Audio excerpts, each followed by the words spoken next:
ಪ್ರೀತಿ ಅಂತ ಬಂದರೆ ನಮಗೆ ಮೊದಲು ನೆನಪಿಗೆ ಬರುವುದೇ ಮಮತಾಜ್ ಮತ್ತು ಶಹಜಾನ್. ಶಹಜಾನ್ ತನ್ನ ಪ್ರೇಯಸಿಗೋಸ್ಕರ ತಾಜ್ ಮಹಲನ್ನೇ ಕಟ್ಟಿಸಿದ ಅಂತ ಹೇಳ್ತಾರೆ. ಆದರೆ ಅದಕ್ಕೂ ಮೀರಿದ ಇನ್ನೊಂದು ಕಥೆ ಇದೆ. ಅದೇ ದಶರಥ್ ಮಾಂಜಿ ಕತೆ. ದಶರಥ್ ಮಾಂಜಿಯು ತನ್ನ ಬದುಕಿನಲ್ಲಿ ಎಷ್ಟು ಕಷ್ಟವನ್ನು ಅನುಭವಿಸಿದನು ಅಂತ ನಿಮ್ಗೆ ಗೊತ್ತಾ? ಒಂದಲ್ಲ ಎರಡಲ್ಲ ಸತತವಾಗಿ 22 ವರ್ಷಗಳ ಕಾಲ ಬೆಟ್ಟವನ್ನು ಕೆತ್ತಿದ್ದು ಯಾಕೆ? ಇವರಿಗೆ ಮೌಂಟೇನ್ ಮ್ಯಾನ್ ಎಂದು ಹೆಸರು ಹೇಗೆ ಬಂತು? ಎಲ್ಲವನ್ನು ಕುರಿತು ಈ ವಿಡಿಯೋದಲ್ಲಿ ನೋಡ್ತಾ ಹೋಗೋಣ ಸ್ನೇಹಿತರೆ. ಅದಕ್ಕೂ ಮೊದಲು ನಮ್ಮ ಚಾನಲ್ ಇನ್ನೂ ಯಾರು ಸಬ್ಸ್ಕ್ರೈಬ್ ಮಾಡಿಲ್ಲ, ಸಬ್ಸ್ಕ್ರೈಬ್ ಮಾಡಿ ಅಂತ ಹೇಳ್ತಾ ಈ ವಿಡಿಯೋನ ಸ್ಟಾರ್ಟ್ ಮಾಡೋಣ. ಅಂದು 14 ಜನವರಿ 1934ರಲ್ಲಿ ಬಿಹಾರ್ ರಾಜ್ಯದ ಗೇಲೋರ್ನಲ್ಲಿ ಜನಿಸ್ತಾರೆ. ಆರ್ಥಿಕವಾಗಿ ಹಿಂದುಳಿದ ಕುಟುಂಬದಲ್ಲಿ ಬೆಳೀತಾರೆ. ಸರಿಯಾದ ರಸ್ತೆಗಳು ಇರುವುದಿಲ್ಲ, ಕುಡಿಯಲು ನೀರು ಇರುವುದಿಲ್ಲ, ಸರಿಯಾಗಿ ಶಾಲೆಗಳು ಇರುವುದಿಲ್ಲ, ಯಾವುದೇ ರೀತಿಯ ಆಸ್ಪತ್ರೆಗಳು ಕೂಡ ಇರುವುದಿಲ್ಲ. ಅಷ್ಟೇ ಯಾಕೆ ಅವರಿಗೆ ಬದುಕಲು ಮನೆ ಕೂಡ ಇರುವುದಿಲ್ಲ. ಈ ಬಡ ಗ್ರಾಮಸ್ಥರು ಕೆಲಸಕ್ಕೆ ಹೋಗಬೇಕಾದರೆ ಅಥವಾ ದೈನಂದಿನ ವಸ್ತುಗಳು ತರಬೇಕಾದರೆ ಬೃಹತ್ ಬೆಟ್ಟವನ್ನು ದಾಟಿಯೇ ಮುಂದೆ ಹೋಗಬೇಕಿತ್ತು. ದಶರಥ್ ಮಾಂಜಿಗೆ ಮುದ್ದಾದ ಹೆಂಡತಿಯೂ ಕೂಡ ಇದ್ದಳು. ಅವಳ ಹೆಸರು ಫಲ್ಗುನಿ ಅಂತ. ಮುದ್ದಾದ ಹೆಂಡತಿ, ಮುದ್ದಾದ ಮಕ್ಕಳು, ಗಂಡ ಹೆಂಡತಿ ಸಂಸಾರದಲ್ಲಿ ಒಬ್ಬರಿಗೊಬ್ಬರು ಪ್ರೀತಿಸುತ್ತಿದ್ದರು.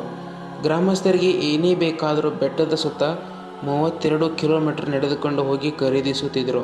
ಹೀಗೆ ಒಂದು ದಿನ ದಶರಥ್ ಮಾಂಜಿ ಕೂಲಿ ಕೆಲಸಕ್ಕೆ ಬೆಟ್ಟವನ್ನು ದಾಟಿ ಬೇರೆ ಊರಿಗೆ ಹೋಗಿರ್ತಾರೆ. ಅವರ ಹೆಂಡತಿಯು ಫಲ್ಗುನಿ ದೇವಿ ತನ್ನ ಪತಿಗೆ ಪ್ರತಿದಿನ ಊಟ ತರಬೇಕಾದ್ರೆ ಆ ಬೆಟ್ಟ ಹತ್ತಿ ಇಳಿದು ಗಂಡನಿಗೆ ಊಟವನ್ನು ಬಡಿಸುತ್ತಿದ್ದರು. ಆ ಸಂದರ್ಭದಲ್ಲಿ ಬೆಟ್ಟವನ್ನು ಹತ್ತಿ 3 ಕಿಲೋಮೀಟರ್ ಪ್ರಯಾಣ ಮಾಡಬೇಕಾಗಿತ್ತು. ಒಂದು ದಿನ ಹೀಗೆ ತನ್ನ ಗಂಡನಿಗೆ ಊಟ ತರುವಾಗ ಫಲ್ಗುನಿ ದೇವಿ ಆ ಬೆಟ್ಟದಿಂದ ಜಾರಿ ಕೆಳಗೆ ಬಿದ್ದು ಗಾಯಗೊಳ್ತಾರೆ. ಇದನ್ನು ನೋಡಿದ ದಶರಥ ಮಾಂಜಿ ಕೂಡಲೇ ಬಂದು ಫಲ್ಗುನಿ ದೇವಿಯವರನ್ನು ಎತ್ತಿಕೊಂಡು ಆಸ್ಪತ್ರೆಗೆ ಹೋಗುವಾಗ ಸರಿಯಾದ ಚಿಕಿತ್ಸೆ ಸಿಗದ ಕಾರಣ ದಾರಿಯ ಮಧ್ಯದಲ್ಲಿ ಸಾವನ್ನಪ್ಪುತ್ತಾರೆ. ತನ್ನ ಪ್ರೀತಿ ಹೆಂಡತಿ ತೀರಿ ಹೋದ ನಂತರ ಅವಳ ನೆನಪಿನಲ್ಲಿ ಇರುತ್ತಾ ಇನ್ನು ಅವಳು ನನಗೆ ಕನಸು ಮಾತ್ರ ಎಂದುಕೊಳ್ಳುತ್ತಾ ತನ್ನ ಮನಸ್ಸಿನಲ್ಲಿ ದಿನ ಕೊರಗಿ ಕೋಪಗೊಂಡು ತನ್ನ ಪ್ರೀತಿಯನ್ನು ಕೊಂದ ಬೆಟ್ಟ ಇನ್ಯಾರನ್ನು ಬಲಿ ತೆಗೆದುಕೊಳ್ಳಬಾರದೆಂದು ನಿರ್ಧರಿಸ್ತಾನೆ. ತನ್ನ ಬಳಿ ಸುತ್ತಿಗೆ ಉಳಿ ಇಲ್ಲದ ಕಾರಣ ತನ್ನ ಮನೆಯಲ್ಲಿದ್ದ ಸಾಕಿದ 2 ಕುರಿಗಳನ್ನು ಮಾರಿಬಿಡ್ತಾನೆ. ದಶರಥ್ ಮಾಂಜಿ ಅಂದಿನಿಂದ ಬೆಟ್ಟವನ್ನು ಸುತ್ತಿಗೆ ಉಳಿಯಿಂದ ಕೆತ್ತಲು ಪ್ರಾರಂಭಿಸ್ತಾರೆ. ಹೇಗಾದರೂ ಮಾಡಿ ಈ ಗುಡ್ಡವನ್ನು ಒಡೆದು ಊರಿಗೆ ದಾರಿ ಮಾಡೇ ಮಾಡ್ತೀನಿ ಎಂದು ತೀರ್ತಾನೆ. ಆಗ ಊರಿನ ಜನಗಳು ಇವನನ್ನು ನೋಡ್ತಾ ಇವನೊಬ್ಬ ಹುಚ್ಚ ಎಂದುಕೊಂಡು ಹೋಗುತ್ತಿದ್ರು. ಇಷ್ಟು ದೊಡ್ಡ ಬೆಟ್ಟ ಮನುಷ್ಯನಿಂದ ಸಾಧ್ಯನಾ ಅಂತ ಹೇಳುತ್ತಿದ್ರು. ಮಾಂಜಿ ಯಾರ ಮಾತಿಗೂ ತಲೆ ಕೆಡಿಸಿಕೊಳ್ಳದೆ ತನ್ನ ಕೆಲಸವನ್ನು ಏಕಾಂಗಿಯಾಗಿ ಮಾಡ್ತಾನೆ. ಎಷ್ಟು ಹೊಡೆದರೂ ಬೆಟ್ಟ ಕರಗ್ತಾನೆ ಇರೋದಿಲ್ಲ. ತನ್ನ ಹೆಂಡತಿಯನ್ನು ಕೊಂದ ಬೆಟ್ಟ ಪದೇ ಪದೇ ಆ ನೋವು ಕಾಡ್ತಾನೆ ಇರ್ತಿತ್ತು. ಈ ಬೆಟ್ಟವನ್ನು ಹೇಗಾದರೂ ಮಾಡಿ ಹೊಡೆಯಲೇಬೇಕು ಅಂತ ತನ್ನಲ್ಲಿ ಛಲವನ್ನು ತುಂಬುತ್ತಿತ್ತು. ರಾತ್ರಿ ಹಗಲು ಎನ್ನದೆ ಬೆಟ್ಟವನ್ನು ಕಡಿಯೋದರಲ್ಲಿ ನಿರತನಾದ. ಕೈಗಳಿಗೆ ಗಾಯವಾದರೂ ದೇಹವೇ ಸೋತು ಹೋದರೂ ಹೊಡೆಯೋದನ್ನು ಮಾತ್ರ ನಿಲ್ಲಿಸಲೇ ಇಲ್ಲ. ಸಾವಿರಾರು ಹೊಡೆತಗಳನ್ನು ತಿಂದ ಬೆಟ್ಟ ನಿಧಾನವಾಗಿ ಕರಗುತ್ತಲೇ ಬಂತು. ಇದನ್ನು ನೋಡಿದ ಜನ ಆಶ್ಚರ್ಯಕ್ಕೆ ಒಳಗಾಗುತ್ತಾರೆ. ಅವತ್ತು ಮಾಂಜಿಗೆ ಇವನೊಬ್ಬ ಹುಚ್ಚ ಎಂದುಕೊಂಡು ಹೋಗುತ್ತಿದ್ದ ಅದೇ ಜನ ಅವನ ಜೊತೆಗೆ ಆ ಬೆಟ್ಟವನ್ನು ಹೊಡೆಯಲು ಕೈ ಜೋಡಿಸ್ತಾರೆ. ಬೆಟ್ಟವನ್ನು ಹೊಡೆಯಲು ತಿಂಗಳೇ ಕಳೆದು ವರ್ಷಗಳೇ ಕಳೆದವು. ಒಂದು ದಿನ ಅಲ್ಲ, 2 ದಿನ ಅಲ್ಲ, ಸತತವಾಗಿ ಸರಿಸುಮಾರು 22 ವರ್ಷಗಳ ಕಾಲ ಆ ಬೆಟ್ಟವನ್ನು ಕಡಿಯೋದರಲ್ಲಿ ನಿರತರಾಗಿದ್ದರು. ಕೊನೆಗೂ ತಮ್ಮ ಊರಿನಿಂದ ಮತ್ತೊಂದು ಸ್ಥಳಕ್ಕೆ ಹೋಗಲು ಬೆಟ್ಟದ ಮೂಲಕ ಮಾರ್ಗವನ್ನು ಮಾಡೇ ತೀರ್ತಾನೆ. ಮಾಂಜಿ ಮಾಡಿದ ಈ ಕಾರ್ಯದಿಂದಾಗಿ ಬುಡಕಟ್ಟು ಜನಾಂಗದ ಗೇಲೋರ್ ಘಾಟ್ನಿಂದ ನಗರ ಪ್ರದೇಶದವರೆಗೆ 75 ಕಿಲೋಮೀಟರ್ ಅಂತರವಿರುವುದನ್ನು ಕೇವಲ 1 ಕಿಲೋಮೀಟರ್ ಇಳಿಯುತ್ತಂತೆ.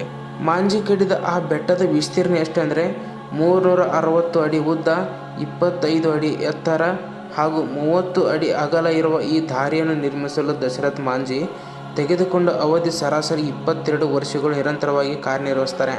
ಮಾಂಜಿ ಈ ಕೆಲಸ ಮಾಡಿದ್ದಕ್ಕೆ ಸರ್ಕಾರವು ಸಮಾಜ ಸೇವೆ ಹೆಸರಲ್ಲಿ ಪದ್ಮಶ್ರೀ ಪ್ರಶಸ್ತಿಯನ್ನು ಇವರಿಗೆ ನೀಡ್ತಾರೆ. ಹೀಗಾಗಿ ಮಾಂಜಿ ತನ್ನ ಜೀವನವೆಲ್ಲ ಸಮಾಜ ಸೇವೆಯಲ್ಲಿ ಮುಡುಪಾಗಿಟ್ಟಿದ್ದಕ್ಕೆ ಇವರಿಗೆ ಮೌಂಟೇನ್ ಮ್ಯಾನ್ ಎಂಬ ಹೆಸರು ಕೂಡ ಬಂತು.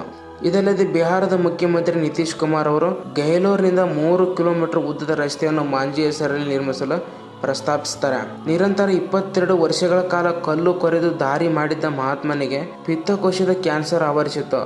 ಇದಕ್ಕೆ ಸರಿಯಾದ ಸಮಯಕ್ಕೆ ಚಿಕಿತ್ಸೆ ಸಿಗದ ಕಾರಣ 17 ಆಗಸ್ಟ್ 2007ರಲ್ಲಿ ದೆಹಲಿ ಆಸ್ಪತ್ರೆಯಲ್ಲಿ ಸಾವನ್ನಪ್ಪುತ್ತಾರೆ.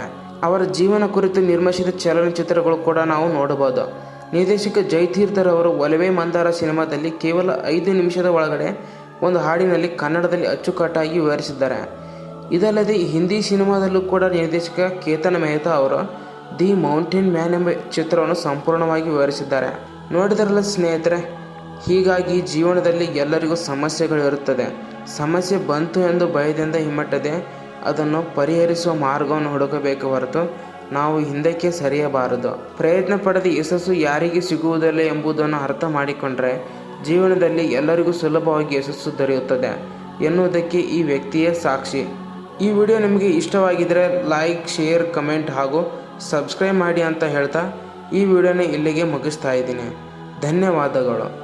ಮತ್ತೆ ಭೇಟಿಯಾಗೋಣ ಮುಂದಿನ ವಿಡಿಯೋದಲ್ಲಿ.